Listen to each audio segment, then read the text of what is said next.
Messieurs, bonsoir et merci de rester fidèles au programme de la télévision du Burkina. C'est avec un réel plaisir que je vous retrouve pour ce nouveau numéro de votre magazine Canal ONU, la télévision comme canal de visibilité des actions du système des Nations Unies. Cette semaine, nous n'avons pas d'invité. Il s'agit de faire la synthèse de l'actualité, une actualité riche et diversifiée de la Journée mondiale des réfugiés. Nous en parlerons. Au Burkina, il a été lancé une opération d'enregistrement biométrique des réfugiés vivant sur le territoire national. Nous évoquerons également la Journée mondiale de lutte contre la désertification et la sécheresse célébrée au Burkina le 15 juin dernier.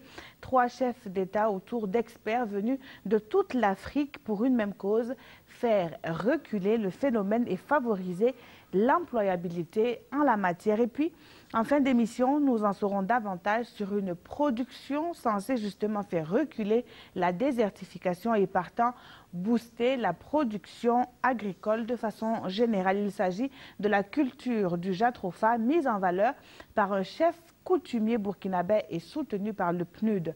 Tout cela et bien plus encore tout de suite après cela.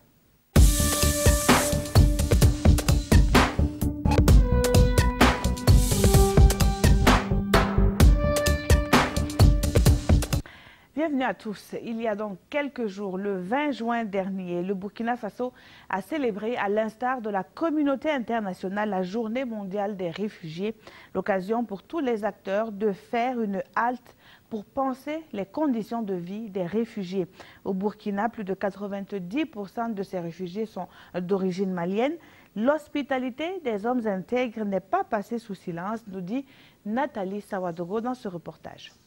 Avec les réfugiés, plus qu'un thème, c'est un appel à la solidarité qui est lancé en ce 20 juin, Journée mondiale des réfugiés. Au Burkina Faso, ils sont au nombre de 34 000. Et dans le souci de rester fidèle à sa tradition du pays hospitalier, le gouvernement burkinabé, en partenariat avec le HCR, entend marquer cette journée d'une pierre blanche.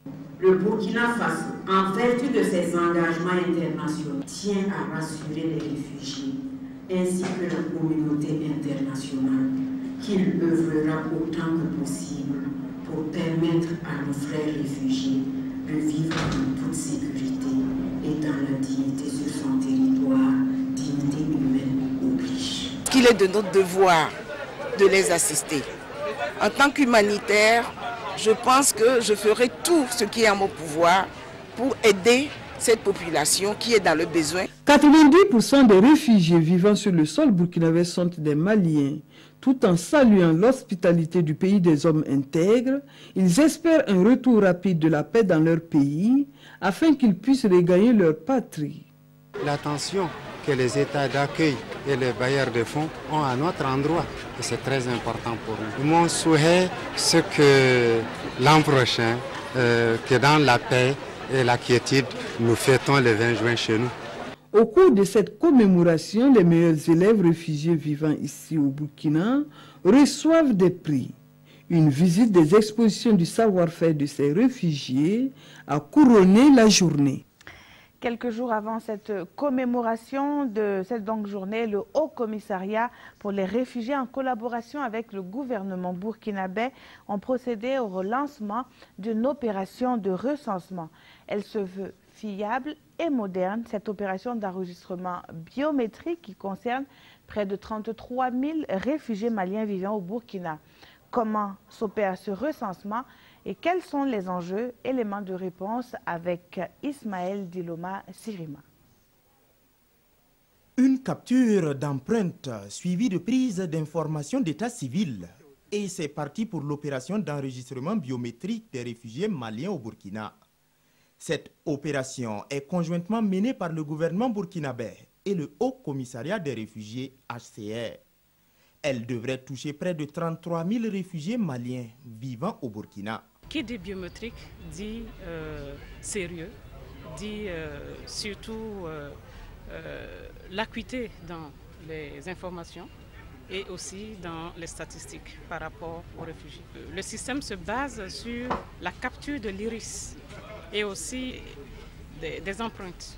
Du coup, c'est très difficile aujourd'hui de pouvoir faire des fraudes, de pouvoir faire des doublons, de pouvoir faire des mouvements secondaires entre les pays qui accueillent les réfugiés maliens et les autres réfugiés. C'est donc un avantage non seulement pour nous, mais aussi pour les réfugiés. Cette opération d'enregistrement biométrique des réfugiés maliens au Burkina va durer 2 mois. Elle va concerner les villes de Ouagadougou, de Bobo-Dioulasso, le camp de Mentao à Djibo et celui de Goudébou. C'est une palette d'enrôlement des enjeux pour donner aux réfugiés les moyens de vivre et d'être aussi dans une dimension, d'être dans les normes judiciaires. Et ça donne une opportunité aux réfugiés de s'intégrer et de savoir diriger leurs enjeux de développement. Cette opération entre dans le cadre de la mise à jour de la base de données des réfugiés maliens au Burkina. La dernière date de 2013. Dans le cadre de la commémoration de la Journée internationale des casques bleus, un panel a été organisé sur les enjeux des opérations de maintien de la paix. À Ouagadougou, l'on apprend que le Burkina Faso est 7e pays contributeur des opérations de maintien de la paix à travers le monde. C'est un panel aux allures d'hommage rendu à ces soldats que nous compte Oumou Cissé. Le 29 mai de chaque année est célébrée la Journée internationale des casques bleus de l'ONU, une journée instaurée depuis 2002. Au Burkina Faso, elle est célébrée cette année à travers un panel sur les enjeux des opérations de maintien de la paix et la participation du Burkina. À la date du 30 avril 2017, plus de 100 000 casques bleus sont déployés dans ces opérations de maintien de la paix. C'est de rendre hommage à tous les casques bleus qui interviennent ou qui sont déjà intervenus sur les opérations de maintien de la paix dans le monde. Le deuxième objectif, c'est de saluer la mémoire de tous ceux qui ont perdu la vie dans le cadre des opérations de maintien de la paix. Et en cela, il suffit de rappeler que rien qu'en 2016, nous avons perdu 117 éléments dans le cadre de maintien de la paix, dont malheureusement 5 éléments burkinabés. Avec plus de 2900 casques bleus, le Burkina Faso est le 7e contributeur de troupes des Nations Unies. À ce niveau même, la GSP n'est pas prise en compte, et sinon on ajoutait la GSP. Vous savez qu'au niveau mondial, notre participation au niveau des GSP, nous tournons autour de la variant, soit première ou deuxième rang mondial de façon permanente. Donc ça veut dire que de façon générale, notre participation est très active et très positive. En plus du personnel en uniforme, des agents civils internationaux interviennent aussi dans les opérations de maintien de la paix. La construction verte, le Burkina y est résolument tourné. Les projets de construction d'infrastructures se veulent désormais plus respectueux de l'environnement. C'est pourquoi un atelier a été initié pour que les acteurs du bâtiment soient mieux imprégnés de la vision. Le Bureau des Nations Unies pour les services d'appui au projet est un allié fort de ce projet. Plus de précisions avec Oumou Cissé. Bientôt des bâtiments verts au Burkina Faso, des bâtiments écologiques qui assurent la réduction des déchets, de la pollution et minimisent la dégradation de l'environnement. Avant la phase de construction, place à la formation des acteurs et des professionnels burkinabés du bâtiment aux bonnes pratiques et aux normes de la construction verte. Pour cela, ils bénéficient du soutien du Bureau des Nations Unies pour les services d'appui au projet UNOPS. Un des mots d'ordre de UNOPS, c'est de ne pas venir faire le travail à la place de nos partenaires locaux, mais plutôt travailler ensemble de façon à ce que le long du processus, nous contribuions au renforcement des capacités. Et une des façons directes de le faire, c'est à travers ce genre d'atelier de formation où nous essayons de passer le relais, passer des connaissances sur un terrain qui n'est pas vierge du tout. Le gouvernement burkinabé a de grands projets immobiliers et pour la conduite de ces différents projets, il compte faire la promotion de la construction verte. Nous avons un vaste programme immobilier et donc nous attendons un type de bâtiment. Donc nous espérons qu'avec cette formation, nous pourrons avoir ce type de bâtiment là désormais au Burkina Faso. Des bâtiments qui offrent de multiples avantages, tant pour des considérations environnementales que pour le bénéfice de ses occupants. Ils offrent des milieux sains pour habiter et travailler. Les acteurs locaux sont également sollicités pour amender des référentiels sur la décentralisation. Les documents sont élaborés à Ouagadougou et soumis à l'appréciation d'experts réunis sous l'égide du secrétariat permanent de la Conférence nationale de la décentralisation. 3 projets sont sur la table des techniciens qui bénéficient également de l'appui du système des Nations Unies. Yolande Lompo, reportage.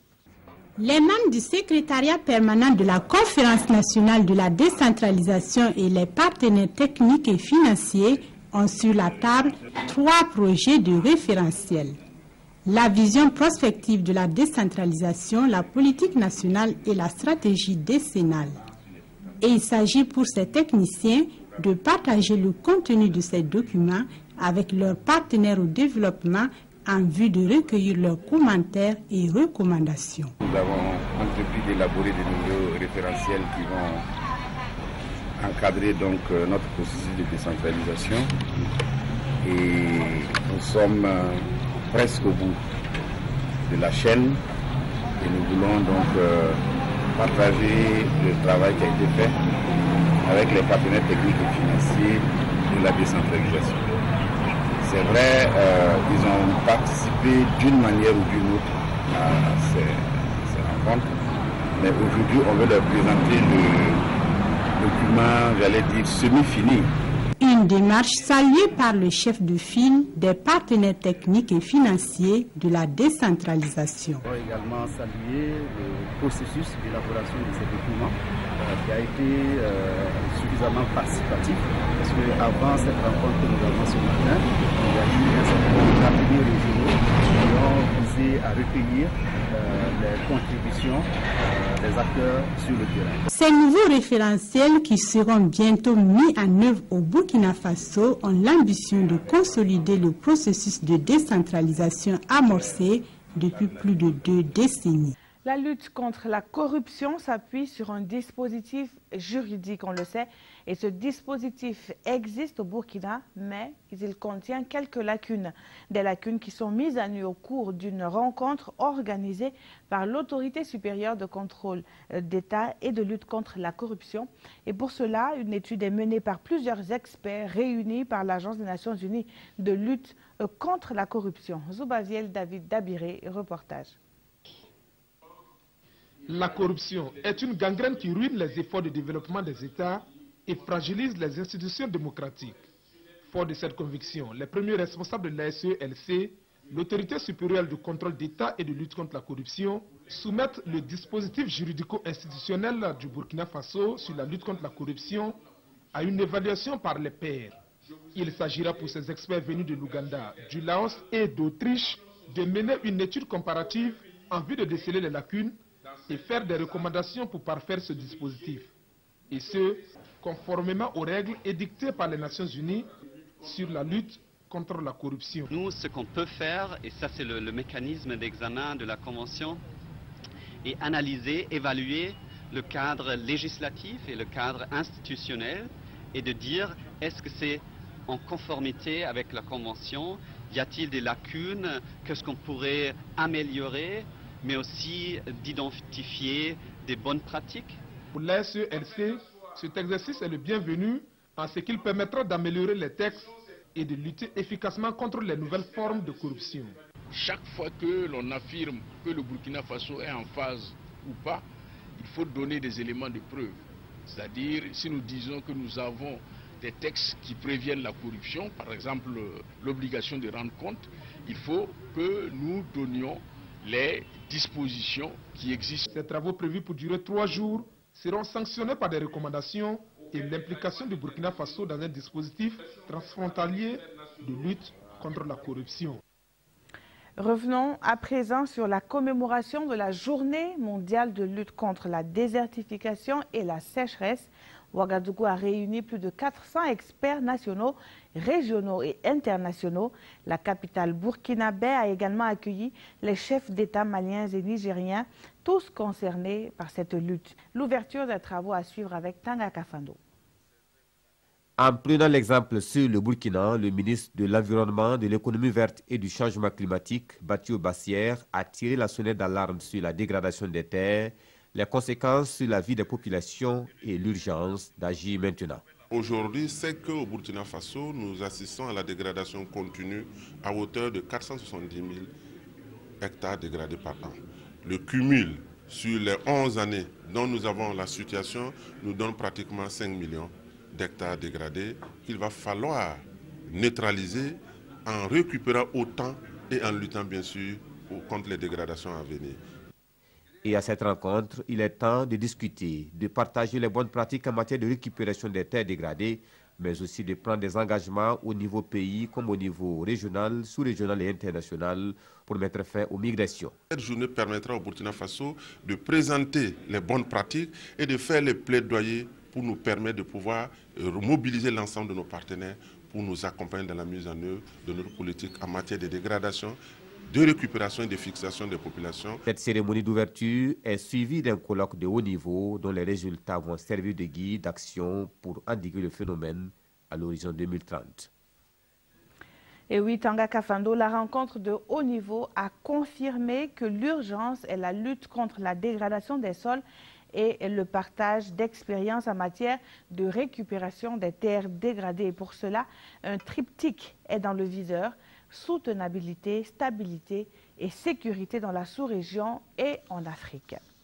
Et justement, pour accompagner cette lutte contre la désertification, il y a un projet porté par le ministère en charge de l'énergie, la production du Jatropha, un projet qui bénéficie de l'appui financier du Fonds pour l'environnement mondial. 250 000 plants sont ainsi commandés, de quoi booster les activités de l'association Belouette. Visite guidée dans les pépinières à Bontordo avec Olopoda. Le Jatropha comme alternative pour produire du biocarburant, protéger l'environnement et lutter contre la pauvreté. Le projet Jatropha, piloté par le ministère de l'Énergie et financé par le Fonds pour l'environnement mondial, est en marche. Et pour cette année, ce sont 250 000 plants qui sont commandés.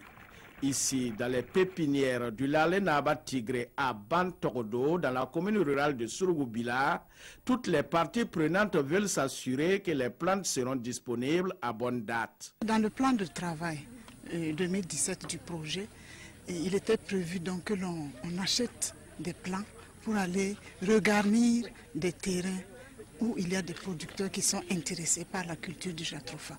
Donc nous sommes venus voir comment ça se passe avec la pépinière. C'est un projet qui vise à relancer la promotion du Jatropha Curcas. Le Jatropha qui a plusieurs vertus, dont essentiellement la composante huile qui va nous servir à remplacer par le gasoil ou l'essence. Ici à Bontordo, l'expérience Belouette de la production du Jatropha associé aux cultures vivrières est une réussite.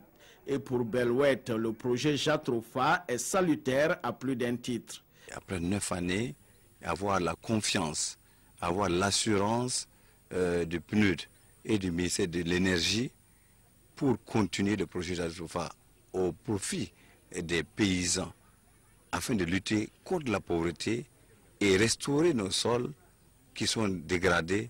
Je pense que je suis un homme comblé. C'est très important que tous les acteurs de développement qui s'intéressent à l'environnement, qui s'intéressent à l'agriculture, puissent introduire le Jatropha, soit en air vive, soit en couloir, en agroforesterie, mais jamais, jamais en monoculture. Sur ce périmètre de Bantordo, d'une superficie de 21 hectares, travaillent 126 femmes. Des femmes qui font aussi l'espoir de voir cette collaboration avec le PNUD se fructifier pour stimuler des engagements en vue d'une redynamisation de la filière Jatropha au Burkina. Nous arrivons au terme de cette émission entièrement consacrée à la revue de l'actualité. Merci de l'avoir suivi. Je vous retrouve très vite pour un nouveau numéro de votre magazine Canal ONU. Très bonne suite de programme sur la télévision du Burkina.